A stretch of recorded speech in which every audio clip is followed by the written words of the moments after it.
Aujourd'hui, dans tout le pays, les ministères qui s'occupent des eaux et puis forêts devraient porter plainte contre tous ceux qui sont allés couper le cœur des palmiers. C'est un abus dans l'ignorance. Et c'est un délit. Jean 13, verset 1 au verset 17. Avant la fête de Pâques, Jésus, sachant que son heure était venue de passer de ce monde au Père, et ayant aimé les siens qui étaient dans le monde, mit le comble à son amour pour eux. Pendant le souper, lorsque le diable avait déjà inspiré au cœur de Judas Iscariote, fils de Simon, le dessein de le livrer, Jésus, qui savait que le Père avait remis toutes choses entre ses mains, qu'il était venu de Dieu et qu'il s'en allait à Dieu, se leva de table, ôta ses vêtements et prit un linge dont il se ceignit. Ensuite, il versa de l'eau dans un bassin et il se mit à laver les pieds des disciples et à les essuyer avec le linge dont il était saint. Verset 6, Jean 13. Il vint donc à Simon-Pierre et Pierre lui dit, toi, Seigneur, tu me laves les pieds? Seigneur lui répondit. Jésus lui répondit, ce que je fais, tu ne le comprends pas maintenant, mais tu le comprendras bientôt. Pierre lui dit, non, jamais, tu ne me laveras les pieds. Alléluia. Jésus lui répondit, si je ne te lave, tu n'auras point de part avec moi. Simon-Pierre lui dit, Seigneur, non seulement les pieds, mais encore les mains et la tête. Jésus lui dit, celui qui est lavé n'a besoin que de se laver les pieds pour être entièrement pur. Et vous êtes purs, mais non pas tous. Car il connaissait celui qui le livrait. C'est pourquoi il dit, vous n'êtes pas tous purs. Après qu'il leur eut lavé les pieds et qu'il eut pris ses vêtements, il se remit à table et leur dit, comprenez-vous ce que je vous ai fait? Vous m'appelez maître et seigneur, et vous dites bien, car je le suis. Si donc je vous ai lavé les pieds, moi, le Seigneur et le maître, vous devez aussi vous laver les pieds les uns aux autres. Car je vous ai donné un exemple, afin que vous fassiez comme je vous ai fait. Car je vous ai donné un exemple, afin que vous fassiez comme je vous ai fait. En vérité, je vous le dis, le serviteur n'est pas plus grand que son maître, n'est pas plus grand que son Seigneur, ni l'apôtre plus grand que celui qui l'a envoyé. Le résumé de tout le texte, si vous savez ces choses, vous êtes heureux, pourvu que vous les mettiez, bien vous les pratiquiez. Alléluia. Pourvu que vous les pratiquiez. De vous à moi, Jésus vient de dire quoi? C'est pas une nouvelle instruction qu'elle a. C'est pas une nouvelle instruction qu'elle a. Il dit c'est un exemple que vous a donné pour que vous fassiez ça les uns aux autres. Eh bien, pourquoi les pasteurs ne font pas ça? Pourquoi ils ne font pas ça? À la fin, il dit, vous êtes heureux. Parce que vous connaissez ça. Mais, votre joie là, va demeurer pourvu que vous les pratiquiez. Eh bien, pourquoi on ne pratique pas ça? Aujourd'hui, dans tout le pays, les ministères qui s'occupent des eaux et puis forêts devraient porter plainte contre tous ceux qui sont allés couper le cœur des palmiers. C'est un abus dans l'ignorance. Et c'est un délit. C'est moi je te dis, c'est pas biblique. En parenthèse, comprends une chose, avant de rentrer dedans. Jésus, il était méprisé, négligé, rejeté même par les Juifs, les Israéliens. On ne le considérait pas.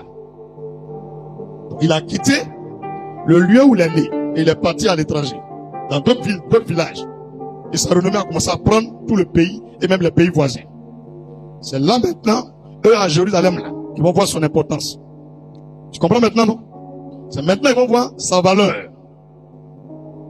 Et 3 ans et demi de ministère, il dit Jésus a vécu 33 ans et demi, et il a commencé à faire l'œuvre de Dieu à 30 ans. Donc, quand il a fait les 3 ans et demi, les derniers jours qui précèdent la Pâque et sa crucifixion, qu'est-ce que les gars vont faire?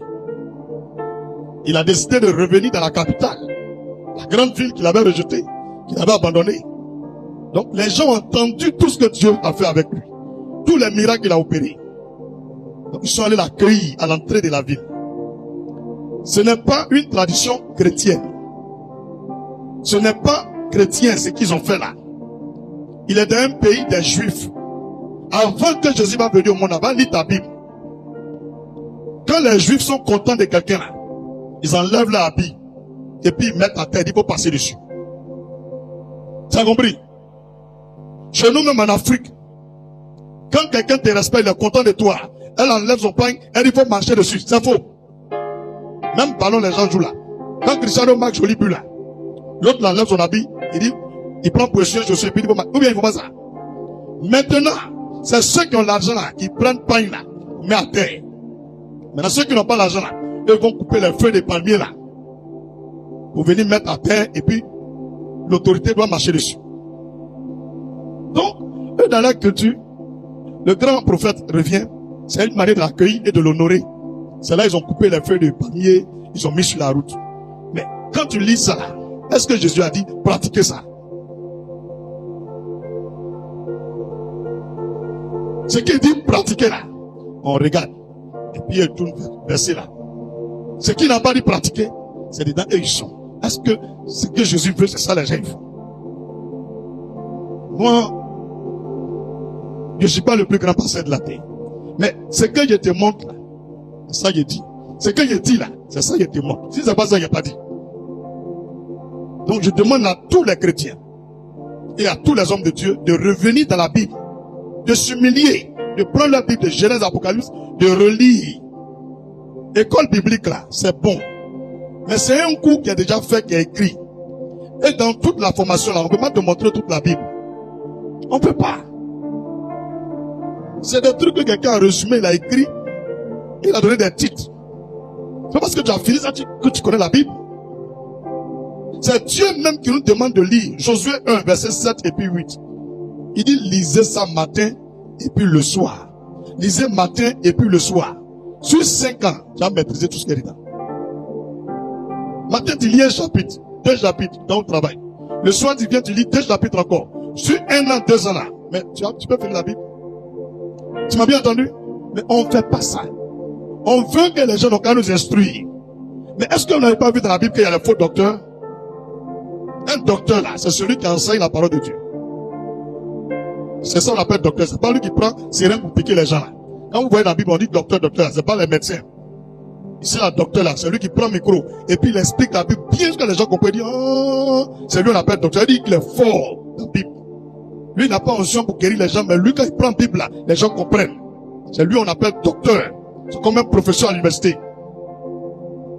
Il a la science de la parole et la connaissance exacte des Écritures. C'est ce qu'on appelle docteur. Alléluia. Lisons la Bible. Ce que nous sommes en train de faire aujourd'hui là, c'est très important dans la vie des chrétiens. Et c'est une chose, aujourd'hui, sur toutes les églises de la terre, va regarder. Regardez que c'est Christ parmi les cieux qui va faire ça. Et c'est pourquoi ils sont jaloux. Même mon mariage là, ça les fait mal qu'il ait fait alliance avec ma femme. Et ils trompent les femmes. J'ai dit, si moi je laisse ma femme, que je vais divorcer là, Dieu n'a qu'à me tuer. Il n'a pas rien divorcer. Si je vais divorcer, à l'instant où dans ma maison, j'ai l'intention même de divorcer ma femme là, que Dieu me tue. Et s'il m'a pas tué, c'est qu'il n'est pas Dieu. C'est comme ça, moi, il a fait mon alliance. Il ne peut pas faire ça. Ça leur fait mal. Parce que les femmes commencent à leur dire, mais toi aussi, il faut faire alliance là. Vous voyez, femme de pasteur, elle est grosse. Souvent, c'est pas parce qu'elle est grosse. Hein. Elle est habituée au problème. Comment là, ça va grossir? Quand tu es vacciné dedans là, tu grossis bêtement. Mais quand tu as une nouvelle dans comment tu maigris. Il y a deux effets. Quand tu vas grossir pas là, c'est qu'elle est nouvelle. Quand tu as 20 ans, 30 ans dans comment grossit, elle est habituée. C'est un janjou. Je te dis la vérité. Parce qu'elle va dire qu'il n'est pas mourir à cause de lui là. C'est son kiki. S'il veut même, il prend une main dans le tuyau. C'est son affaire. C'est pas bon. Vous voyez, un de vos frères dit, lui, il fait pas ça aussi. Que lui là, voilà ce que lui va faire. Vous êtes fâchés. Attrapez-le, mettez-le en prison. Parce que celui-là, si on le laisse, il continue son affaire de Dieu, il va mettre honte sur nous. Il y a les fidèles qui leur posent question. Et les versets sont dans la Bible. Quand il regarde ta Bible, c'est quel pasteur qui est parti divorcer un jour. Faut montrer le verset là, un pasteur. Toi, tu péris le mariage des gens. Tu es témoin de leur mariage. Toi, tu as divorcé. Et puis tu signes. Tu prends l'autre femme et puis l'homme comme ça, on s'en va chercher à l'aéroport. Les adultères populaires comme ça. À quand Eric, le pays là, il y a trop d'aveugles. Moi, il ne peut pas marcher à les pasteurs comme ça. Hein, Djanjou? Est-ce que tu as oublié de Mougou pour que tu aies onction? C'est une femme que tu as pris là, c'est Maplao. J'ai dit, désormais, si tu as marié Maplao, tu te débrouilles avec ton Maplao. C'est faux, mais c'est vrai. C'est méchant. Tu es venu parler de ta femme. On dit Amen. C'est ma femme. Ma pouchou pouchou. 5 ans après. Non, les enfants, ils me sont trompés. Votre maman là, c'est une sorcière. Je vais la laisser. Ah, donc Dieu, il se trompe. Réfléchissons à ça. Et puis arrêtons ça. Faut supporter ta femme. Elle est devenue impolie. Elle l'a délivrée avec la manie. Jésus là, les apôtres là, il a chassé les démons. Lui qui devrait le compliquer là, il a explosé, il est mort. Si une femme là, elle est Maplao là, faut la livrer à ça, elle va mourir. Si tu ne peux pas la livrer, c'est que c'est toi-même qui as un faute. Toi, tu es là, tu trompes ta femme. Alors si son cœur est chaud, elle vient expliquer tout ce que tu veux, tu dis à la sorcière. Il y a d'autres même qui tuent leur femme. Parce qu'elle veut venir prendre une caméra pour expliquer qu'il a enceinté telle personne. On la tue, il ne faut pas pouvoir dire. Tout ça là, au jugement dernier là, vous allez voir un caillard écran qui est comme le ciel. Le Seigneur fait prophète David, Amen, Jérémie. Il a dit oui Seigneur, debout. Et puis, je suis l'enfant de maman. Je suis mon doigt jusqu'à m'accoucher. Je commence avec 4 pattes, tout le monde va regarder. Tout ce que j'ai fait jusqu'à le jour où je suis mort. Hein? C'est comme ça, je m'en dernier. Il n'y a pas la nuit là-bas. Il n'y a pas matin. Tous les jours là, c'est jour. Il n'y a pas soleil, il n'y a pas la lune, il n'y a pas étoile. Dieu va faire disparaître tout. La présence de Dieu, c'est comme une grande lumière qui va éclairer tout. Et puis il allume son écran. Toutes les vies vont passer. Il dit tout ce que vous avez caché là, ça va se... Vous vous cachez pourquoi? Arrêtez. Arrêtez de vous faire du mal. Tous les fidèles que vous faites malicieux là, elles seront ainsi. C'est capté. Hein? Donc toi tu vas dire quoi à lui? Il tue imbécile. Tout va sortir là-bas. Tu vas lui dire, papa Seigneur, il vient donner contact à son enfant. Toi les 10 000 euros qu'il a volé, il parle. Tout va se passer là-bas. Comme elle là, ils sont ignorants. Ils pensent que c'est fini. Parce qu'ils sont venus, ils ont chassé quelques démons, ils ont fait 30 ans, 50 ans en train de faire Alléluia. Quand il va arriver, Dieu va éclipser. Tu mens. Tout ce qui a couru sera debout. Arrêtez. Dis avec moi, arrêtons ça. Voilà une chose très très importante. Le lavage des pieds. Avant Jésus, quelqu'un ne fait pas ça. Moïse n'a jamais fait ça. Aucun prophète n'a fait ça. Jésus connaît l'avenir. Il connaît le diable. Il connaît les problèmes qui existent. Et il crée une nouvelle loi. Il dit, lavez vos pieds les uns aux autres. Où je suis en train de prêcher là. Peut-être que tu me regardes par YouTube ou bien Facebook. Tu es à la maison. Tu es seul. Tu fais la même prière que moi. Tu l'as là. Tu renverses d'un feu. Et puis tu laves tes pieds avec. S'il y a quelqu'un, tu laves pour lui, lui aussi lave pour toi. Est-ce que Jésus demande? Si c'est ton enfant, tu dis, hey, ah non, viens laver mes pieds. Elle lave. Moi, si tu laves pour elle, vous venez d'accomplir ce que Jésus a fait.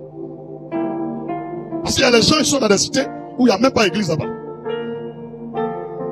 Faut pas avoir honte. La Bible, là, tout est dedans. On dit Nouveau Testament. Pour quelles sont les nouvelles choses que Jésus a envoyées dans l'église? Pratiquez. Anciennes choses, vous ne voulez pas faire. Nouvelles choses, vous ne voulez pas faire. C'est pour aller gâter la forêt. Détruire les palmiers.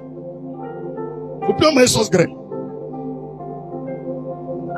Et quand tu parles, c'est eux qui connaissent le procureur. Allez, mettez-les dedans là. Monsieur le procureur, voilà le verset là. Jean 13, verset 1 à 17. Jésus dit on n'a qu'à laver pied. Il n'a pas dit on n'a qu'à faire amour. Faut chercher verset là, tu vas voir. Il n'y en a pas. C'est laver pied. Aujourd'hui, on lave pied. Une semaine avant Pâques, là, on lave pied. C'est ça qui est écrit ici. Une semaine avant Pâques, là, on ne coupe pas palmier. Il n'y en a pas. Il n'y en a pas. Il n'y a pas de verset ça là. Vous finissez de regarder le film de Jésus.